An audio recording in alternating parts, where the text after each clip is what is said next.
Сайн амнахаа дараагийнхаа бичлэгээр уулзж байна. Энэ удаагийнхаа бичлэгээр саяхан нээлттэйсэн Don't Move хэмээх нэртэй нэгэн сонирхолтой гонь авирч өгөхөд бэлэн болсон байна. Манай голдор болох Iris зурм чиглэг онсныхоо өглөө эртлэн босож нэг газар руу явж зураглалаар кино маань эхэлдэг.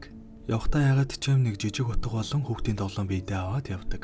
Удалгүй хаймуудын дундуур явсаар зорсон газараа ирэх бөгөөд энэ нь харамсалтай нь хүүгээ оршуулсан газар нь байсан юм байна лээ. Яг юу болсныг нь мэдэхгүй ч хүүгийнхээ дурсгал дээр дуртай тоглоомыг нь үлдээчгээд хадаа авцал дээрээс үсрэх гэж байтал Ричард гэх нэгэн залуу гарч ирээд манай хүнийг зогсоодог. Ричард ч ерөнхийдөө Айрисийг үсрэх гэж байгааг нь анзаарсан бололтой амихандаа л болиулчих санаатай ирсэн юм байна лээ. Гэлээгээд амиа орлохоор нэгэн шийдсэн үнийг замзуурын нэгэн танихгүйгээр гарч ирээд л бодлыг нь өөрчлөн гэдэг юу л бол.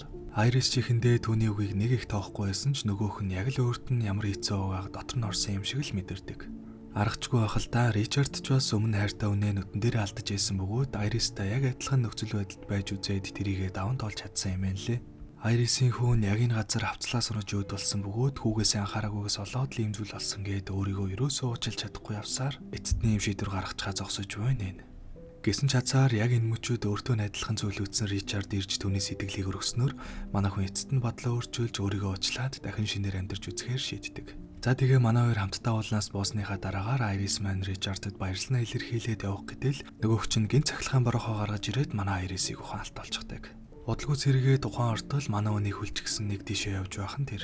Ягд ийм зүйл хийж байгаа мал гэсэн чинь энэ Ричард зүгээр л гаж тонтой алуурчин байсан юм байна лээ. Ярьж байгаагаас нөхцөл нэлээд олон эмэгтэйчүүдийг энэ маягаар хүчирхийлж хүнөөсөн бөгөөд маш сайн төлөвлөж цэвэрхэн ажилдаг юм уу гэмээр нэгэн байдаг. Гэхдээ энэ удаа манай хүнийг хүлж байхдаа биеийг нь шалгаагүй түүний алдаа болдог. Угаасаа амиа орлох гэж байсан хүн юугээд л биендээ удаага аваад явж байна гэж бодох билээ дээ. Азар хавч харсан хутга нь манай хүний аминд орж олсноосоо мултраад Ричардтай зодтолтож байгаад ямар тааж машиныг нь оголдуулж чаддаг. За тэгээд нэлээд ноцолдож байгаад мултарлаа гэсэн чинь нөгөөх чинь аль эдийнэ манай хүнд нэг тариа тарьчихсан байж таардаг. Гэхдээ ягаад ч юм энүүгээр тариулсан хүн 20 минутын дотор баг багаар хөдлөх чадвараа алдсаар эцэстээ нүднээсээ өөр юу ч хөдлөж чадхаа болдог гэд хамаг ноцоо хилээд өгчдөг. Яг гоо ингэж хэлчихвэл айсандаа бууж өгнө гэж бодсон байх. Эсвэл угаасаа гаж тонтой юм болохоор ингэж хэлээ зүгтаалгасныхаа дараа барих нь илүү сонирхолтой санагдсан байж ч магадгүй. Ерөнхийдөө л оймотон дундаагаа уучраас сүлжээ байхгүй. Тиймээс 20 минутын дотор амжиж хинэгэнтэй тааралдаж тусламж үсэхгүй л бол баригдаж өгөх аюултай нөхцөл байдалд орсон гэсэн үг. За тэгээ Айрис маань зогцоор аваад сүулдэ гүөх боломж болоод ирэх үедээ аргагүй ирэх нь шууд ус руу ороод хөвж эхэлдэг. Нэлээд явсны дараа хөдлөх чадвараа бүрэн алдгаасаа өмнө арай гэж сүлийн хүчээ шавхаад ирэг дээр гарч ирэх бөгөөд эцэст нь жинхнээсээ нүднээсээ өөр юугаач хөдлөж чадхаа байлдаг. За тэгээд яг яхаач мэдэхгүй зүгээр л хөвтөж байтал азар яг тэр хавьд нь үсээ хадаж байсан нэг өвөдө даралддаг. Гэлээгээд нүдэн хөдлөхөөс өөр юм хийж чадахгүй учраас яалтаа билээ гэж бодтоо Лазар нөгөө өвөө нилийн гүйлгээ ухаан сайтай хүн байж таарад манай хүнээс асуулт асууж байгаад нүдэрээ хариулж байгааг нь анзаардаг. За тэгээ ямар тааш нүдэрээ ойлголцож байгаад өөрт нь тусламж хэрэгтэй байгаа гэдгээ ойлгуулж чаддаг. Өөд сайхан сэтгэлтэй хүн байж таарад манай хүн туслахаар гэрлүгөө оруулаад тусламж дуудах гээд байж байтал өнөө Ричард ч хүрээд ирлгүй яах вэ? За тэгээд хүчээр шахуу орж ирэнгүүтэл дөнгөж сая эхнэртэйгээ осолд ороод хөрчлөө. Манай эхнэр сэтгцийн асуудалтай болохоор заримдаа ямар ч хөдөлгөөнийхөө болчихдог энэ төр гэдэл яг манай Айрисын шинж тэмдгийг нь хэлдэг. Эсвэл ядаж уцаараа хариулж туслаач сая осолд орсноос олоод уцаа хийчихсан юм энэ төр гэдэл нэлийн өнөвшөлтэй жүжиглдэг. Азар орж ирэхээс өмнө манай Айрис орны араар унаад нуугдаж чадсан байх бөгөөд энийг нь анзаарсан болоод ч тэрөө өөд жаахан сэжигтэй санагдаад ямар тач Айрисыг байгаа гэдгийг нь хэллэхүү зүгээр уцаар тусламж дуудаад өгөө гэж хэлдэг.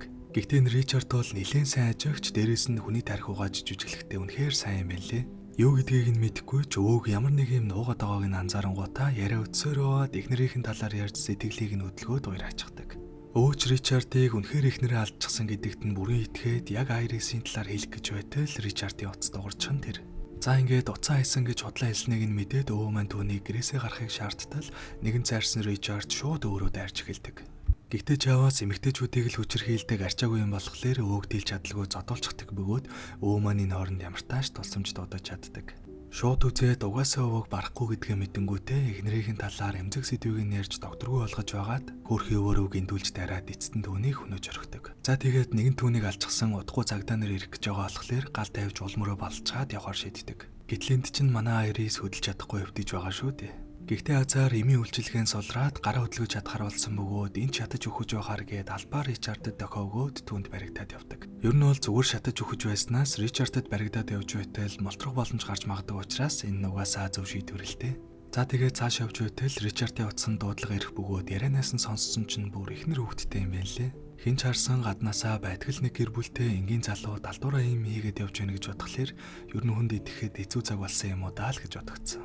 Ричард үе цуслангийн байшин дээр ирж заван гэмт хэрэг хийдэг бөгөөд энэ удаагийнх нь ажил нь бүтлгүүдэж ядаж байтал эхнэр охин хоёр нь гинт маргааш өглөө ирэхээр болсноо хэлдэг. Уг нөгөө хоёрыгоо эрхийг нь хойшлуулах гэж нэлийн үтсэн ч эцэстэн чадлаггүй маргааш ирэхээр болдог. Үүний дараагаар машиных нь бензин дуусах бөгөөд дөрвөж явах хооронд манай хоёрын эмийн үйлчилгээ нь улам сулраад баг зэрэг гараа хөдлөж чадхаар болчихсон байдаг.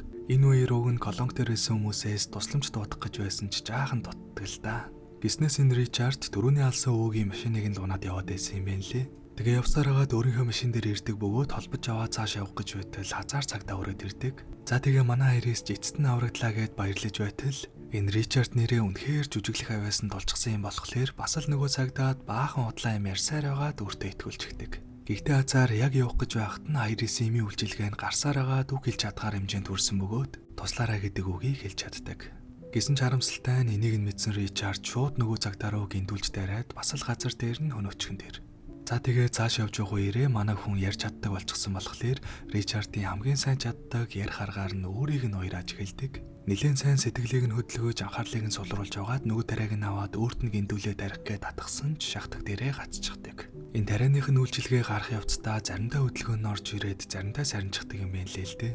Тэгээ яхав манай хүн дэрийг нь яаж мэдхэвдэ гарын жоохон хөдлөөд эхлэхлээр нь бүрэн хөдөлж чаддаг боллоо гэж бодоод нөгөө тариа мэрэг нь эртнээс өөрхөн хаанагааг нь мэдчихээд амхандаа л бэлдэж байгаа дайрсан ч ингээд бүтлгүүтчихдэг. Үүний дараагаар Ричард ч ерөн залхаад Айрисийг гэртээ аваачиж янз бүр боллгүй шууд зүгээрийн хавьдаа алъя гэж шийдээд завин цуулгаад гол хэсэг рүү сэлүртэж эхэлдэг. Тэгсэн манай Айрис өвхүний сүүлчийн хүслийг сонсоож энтэргэж яг өөр шиг нь жүжиглээж уйрааж агаад ард нь байсан утгыг нь аваад шууд үзүүрөө нь утгалчихдаг. За тэгээ шархчихсан манарч байхад нь завнасаа унгааж бууг нь авангуудаа хамаа наваагүй баахан буудснаас нилээ хитэн сумн Ричардыг оноод үхлийн шарх өгч чаддаг. За тэгээд эцэст нь үхлийн үлээгээ твдэж буй Ричардад яг өөрийнх нь анхны үнэ алгатаа хэлсэн үг болох баярлаа гэдэг үгийг өөрт нь хэлчихэд явж угаар кино маань дуусдаг. За нэг юм кино энэ манайхаа тэгээ бичлэгэнд таалагдсан бол дардаг юмнуудаа дараараа дараахаа бичлэгээр уулзтлаа түр баяртай.